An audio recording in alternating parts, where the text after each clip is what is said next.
તો આપણે કામ લઈને તો એની પાસે ક્યારેય જાસ નહીં હોય બાપુ. હે હું તમને એમ કહું, આપણે બધા ખેડૂતો છીએ બરાબર. આપણે મારું પોતાનું ગામ છે એટલે એ રીતે વાત કરું કે ભાઈ આપણે બધા ખેડૂતો છીએ. આપણે બધાયના વાડી વિસ્તારના રસ્તા હોય બરાબર. કોઈ પણ જગ્યાએ આપણી ખેતીમાં વરસાદના કારણે ધોવાણ થતું હોય તો ત્યાં પ્રોટેક્શન હોય કે પાળો મારવો છે.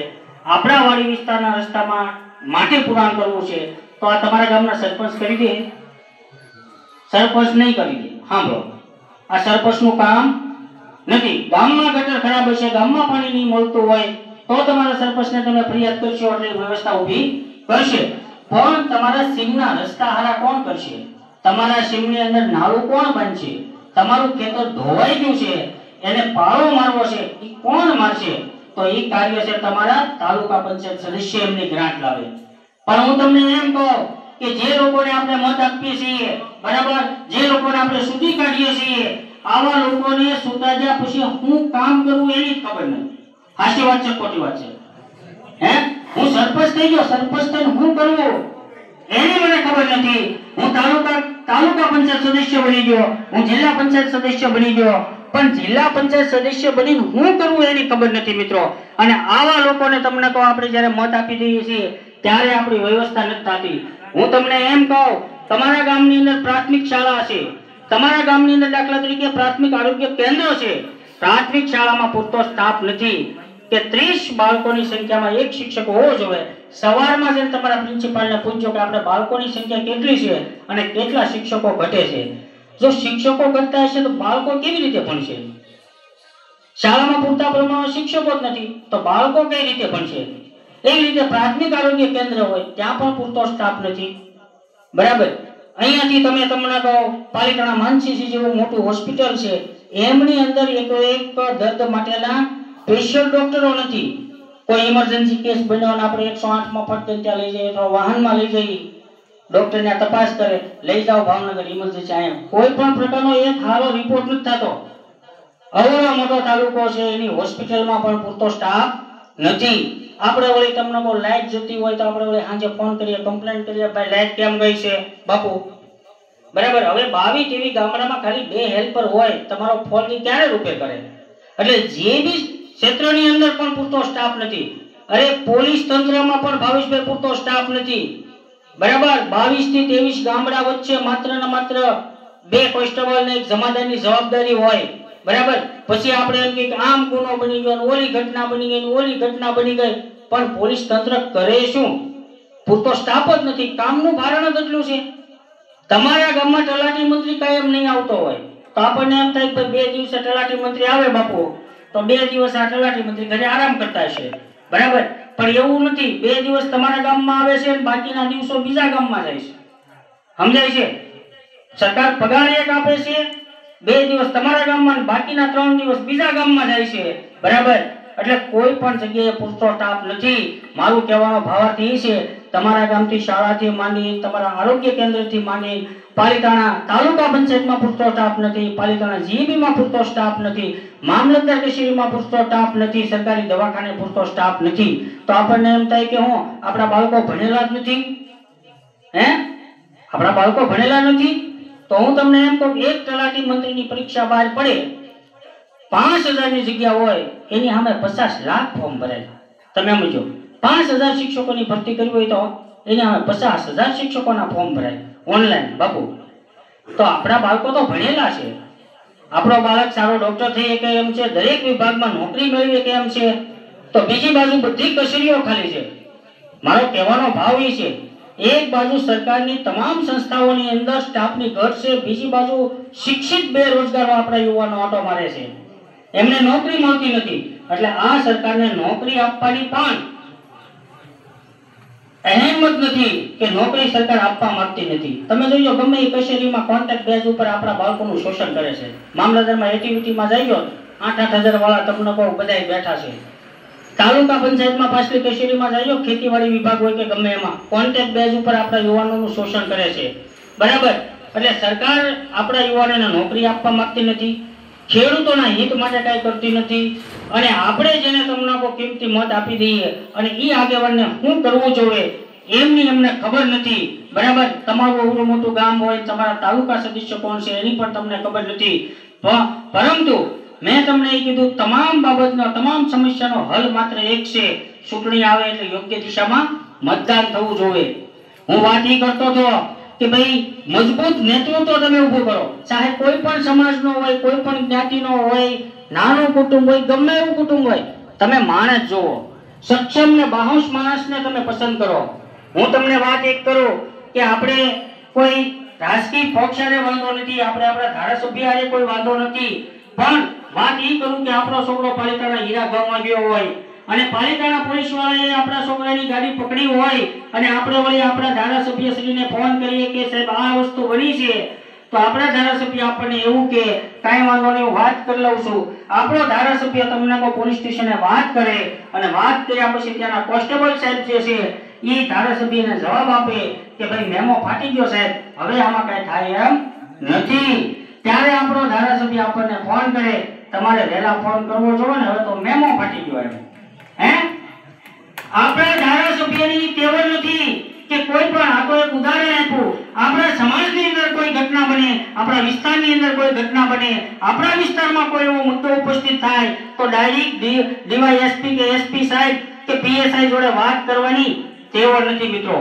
ધૂસતા ફોન થાય છે. માય કામનું નેતૃત્વ જોતું નથી.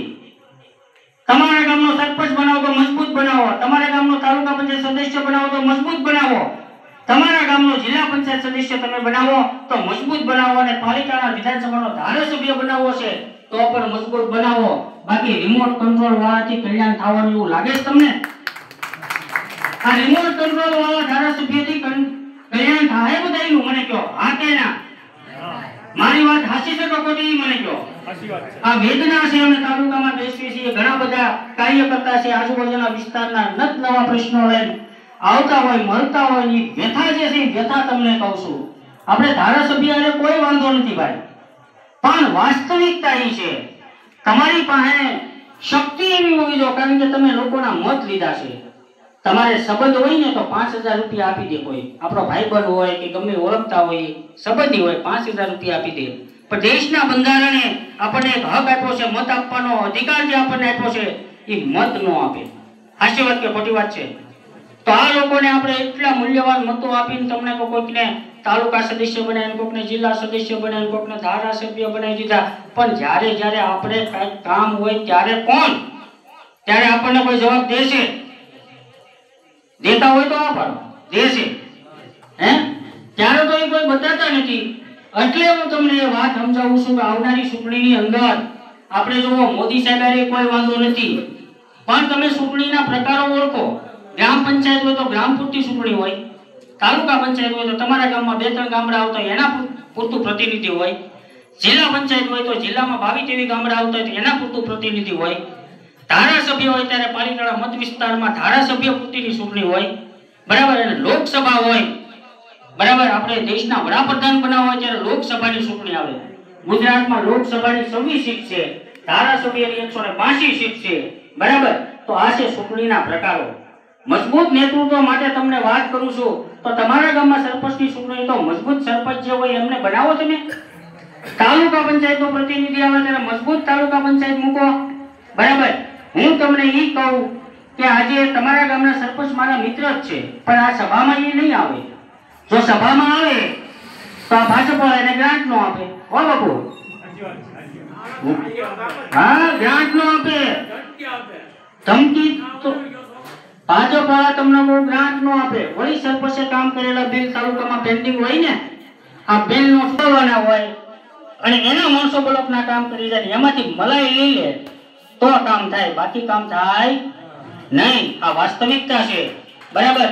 એટલે હું તમને એ કહી દઉં કે આ પરિસ્થિતિ ડરનો માહોલ છે, પણ હું તમને એમ કહું કે આપણે આલો ધારાસભ્ય વખતે વિચારશું. 2027માં ચૂંટણી આવશે, હું તો તમારા ગામનો ભાણિયો છું, અહીં આવવાનો છું, આમ આદમી પાર્ટીનો તાલુકા પ્રમુખ છું, બરાબર. હું પોતે પણ માજી સરપંચ છું અને વકીલ છું, બરાબર. તમને એટલો વિશ્વાસ આપવા માટે હું આવ્યો છું. ગમે ત્યારે ચૂંટણી અમે આવશું, પણ જ્યારે વિધાનસભાની ચૂંટણી આવતી હોય અને ત્યારે તમને એમ લાગે કે આપણે રિમોટ કંટ્રોલ વાળો ધારાસભ્ય બરાબર છે તો તમે કહેજો, એટલે આપણે ચા પાણી પીને બાપુ વહી જાવું વિધાનસભામાં, બરાબર ને? લોકસભામાં એમ લાગે કે મોદી સાહેબ સારું કામ કરે છે ને આપણું ગૌરવ છે ભાઈ આપણે તેથી આવશું તમારી વચ્ચે. તમે કહેજો ભાઈ આ વખતે મોદી વાળો કરવાનો લોકસભામાં, તેથી આપણે સા પાણી પીને વહી જાવ. દાદા ખોટી વાત છે. પણ આવનારી ચૂંટણી જે છે એ તાલુકા પંચાયત અને જિલ્લા પંચાયતની ચૂંટણી આવવાની છે, બરાબર. આમાં કઈ આપણે ધારાસભ્ય કે આપણે મોદી સરકાર કે એ કઈ છૂટવાનું નથી. આપણે આપણા વિસ્તારનો આપણા પ્રશ્નો સાંભળે, આપણી આરે ઉભો રહે, આપણા પ્રશ્નોને કચેરી સુધી લઈ જાય, તમારું કામ થાય એવા વ્યક્તિને મત આપીને આપણે છૂટવા જોઈએ કે ન છૂટવા જોઈએ. તો જ્યારે તમને કહો તાલુકા પંચાયતની જિલ્લા પંચાયતની ચૂંટણી બીજા કે ત્રીજા મહિનામાં આવવાની છે, ત્યારે તમને કહો તમે એવા માણસને મત આપો કે તમારી પડખે ઉભો રહે, તમારું કામ કરે, તમારા કામ માટે અધિકારીને ખખડાવી નાખે, આવા માણસનું તમે નેતૃત્વ ઊભું કરો, બરાબર. અને હું તમને એમ કહી દઉં કે 20 તાલુકા પંચાયતની સીટ પાલિતાણામાં છે, બરાબર. આ 20 માલી તો તમે 5 ખાલી આમ આદમી પાર્ટીના મૂકી દો ને, તમારા ગામના સરપંચો ખુશ થઈ જાય. કારણ કે જાહેર મંચ ઉપરથી કહું છું, મેં પણ સરપંચ પણ કર્યું છે અને અમારા બાપુ પણ કરી રહ્યા છે. આ તાલુકા પંચાયત કચેરી હોય કે કોઈ પણ કચેરી હોય, ભ્રષ્ટાચાર સિવાય, વહીવટ સિવાય કામ નથી થતું મિત્રો. ખાલી 5 મૂકી દો. આમ આદમીમાંથી 20 સીટ આપણે તાલુકા પ્રમુખ નથી થવું, કાંઈ નથી થવું, પણ વિપક્ષ તો મજબૂત હોવો જોઈએ કે નહીં? કોંગ્રેસ કાંઈ કરશે એવું લાગે તમને? આ 30 વર્ષ લગન કોંગ્રેસ ભાજપની સામે ભાવિભાઈ કરશે કોંગ્રેસ કાંઈ? તમને લાગતું હોય તો આપણે હાકેલી, આપણે નવું છે, આપણે કઈ હે આ તો ઘરનો ડાયરો તમે સમજો. પણ કોંગ્રેસ થી કઈ થવાનું નથી. એટલે તમારી પાસે વિકલ્પ એક છે કે ખાલી 5 તાલુકા સદસ્ય તાલુકા મોકલી દો. પછી તમારું બીપીએલ નો મકાનનો હપ્તો ન આવતો હોય, તમારું જોબ કાર્ડ બન્યું હોય, તમારું તાલુકા પંચાયતમાં જાતિનો દાખલો અટક્યો હોય, તમારું કામ ન થતું હોય અને અમારી જેવાના 5 બેઠા છે ને આમ જોવા તમે આવો એટલે ખુરશી મળે ને તો જ બકે. સત્તામાં નહીં થવું, તમારા કામ માટે તાલુકા પંચાયત ખુરશી મળે ને તો જ બકે, બરાબર. આ કોંગ્રેસ અને ભાજપ બે તમને તો ઈલું હાલે, એમાં કાંઈ કોઈનું કલ્યાણ થવાનું નથી. એટલે આવનારી ચૂંટણીની અંદર તમે નક્કી કરી લો કે આપણે 5 તો આપણા આમ આદમી પાર્ટીના ત્યાં આપણે તાલુકામાં મૂકવા છે, જેથી કરીને તમામનું ભલું થાય, તમામ સરપંચોનું ભલું થાય. આપણે આખી તાલુકા પંચાયત ભ્રષ્ટાચાર મુક્ત કરીએ. 1 પણ રૂપિયાનો વહીવટ નહીં, કોઈને 1 પણ રૂપિયો દેવાની જરૂર ન પડે. ચાહે સરપંચ હોય કે કોઈ પણ કામ હોય, આવી ભ્રષ્ટાચાર મુક્ત આપણી તાલુકા પંચાયત બને, આપણા તમામનું કામ થાય, બરાબર. એ દિશામાં આપણે કામ કરવું છે. ત્યારે તમને વિનંતી કરું કે આ તમારી સીટ છે ને બહુ મહત્વની છે. અને તમારા ગામ ઉપર એટલે કે મારું પોતાનું મારા મામાનું ગામ છે, એટલે મારે તમારી પાસે તો અપેક્ષા તો હોય ને. એટલે આ જે સીટ છે, આ સીટ તાલુકા પંચાયતની તમે આમ આદમી પાર્ટીને આપશો એવો વિશ્વાસ અહીંથી હું વ્યક્ત કરું છું. અને આ ભ્રષ્ટ ભાજપની સામે ગુજરાત સરકાર જે ખેડૂતો સાથે અન્યાય કરી રહી છે, આમ આદમી પાર્ટીએ માંગણી કરી સરકાર પાસે. એ વાજબી માંગણી છે કે ગેરવાજબી, બરાબર. તમને એક પત્રિકા પણ અહીંથી આપવામાં આવશે બધા કાર્યકર્તાને વિનંતી કે પત્રિકા આપો. અને દરેક પત્રિકામાં 10-10 મુદ્દા લખ્યા છે એ તમે વાંચો. આ જે મુદ્દા છે ક્યારે કોંગ્રેસ નહીં ઉઠાવે. આ મુદ્દા છે આમ આદમી પાર્ટીએ સમસ્ત ગુજરાતમાં ગુજરાત સરકારને આ મુદ્દા ખેડૂતો માટે આપ્યા છે. એ મુદ્દા હું તમારી સામે વાંચું છું. તમને એ મુદ્દામાં સમર્થન છે કે નો કરવું જોઈએ, શું લાગે એ તમે મને કહેજો. તમામ એપીએમસી માં કરદા પ્રથા તાત્કાલિક બંધ કરવી જોઈએ, કરદા કરનારને જેલ ભેગા કરવા જોઈએ. હવે કરદો એ મેં વાત કરી લીધી, બરાબર. ખેડૂતોનું કરદાના નામે શોષણ થવું જોઈએ નહીં. સાચી વાત છે કે ખોટી વાત? ખેડૂતોને પાકને એપીએમસી માર્કેટ સિવાય ગોદામ કે ફેક્ટરી પહોંચાડવા માટે દબાણ ન કરવું જોઈએ. જ્યારે ખેડૂતોની હરાજી થઈ જાય પછી એના ગોદામ સુધી નાખવા આપણે કઈ નવરા થોડા છીએ, આપણે ઘણું કામ ન હોય હે, એને લઈ લેવો જોઈએ ને હરાજી થયા પછી. એટલે આ બંધ થવું જોઈએ. ત્યાર પછી સમગ્ર રાજ્યમાં કમોસમી વરસાદને કારણે પંજાબ સરકારે 1 હેક્ટરના 50,000 રૂપિયા એટલે કે વળતર ચૂકવ્યું. આપણે ગુજરાતમાં મેં તમને વાત કરી વીઘે ખાલી 3500 રૂપિયા, બરાબર. તો આમ આદમી પાર્ટીની એ પણ માંગ છે કે 1 હેક્ટરે 50,000 સુધીનું વળતર ચૂકવે. ત્યાર પછી સહકારી ડેરી પશુપાલકો ભાવફેર પારદર્શી હિસાબ સીધો તેમના ખાતામાં આવે. તમને કહો આપણે ખેતીની સાથે પશુપાલનનો વ્યવસાય છે, આપણા દૂધના ફેટનો પૂરો ભાવ આપવામાં નથી આવતો, ફેટ દબાવવામાં આવે છે, પૈસા ટાઈમસર નથી આપવામાં આવતા. તો આ બધી જે છે એની યોગ્ય વ્યવસ્થા સરકાર દ્વારા કરવામાં આવે. તેમજ ખેડૂતોને દિવસે 12 કલાક વીજળી મફત આપવામાં આવે. ઉદ્યોગપતિને તમને ઘણું મફતમાં આપે છે હે. તો ખેડૂતોને 12 કલાક વીજળી મફત મળવી જોઈએ કે ન મળવી જોઈએ?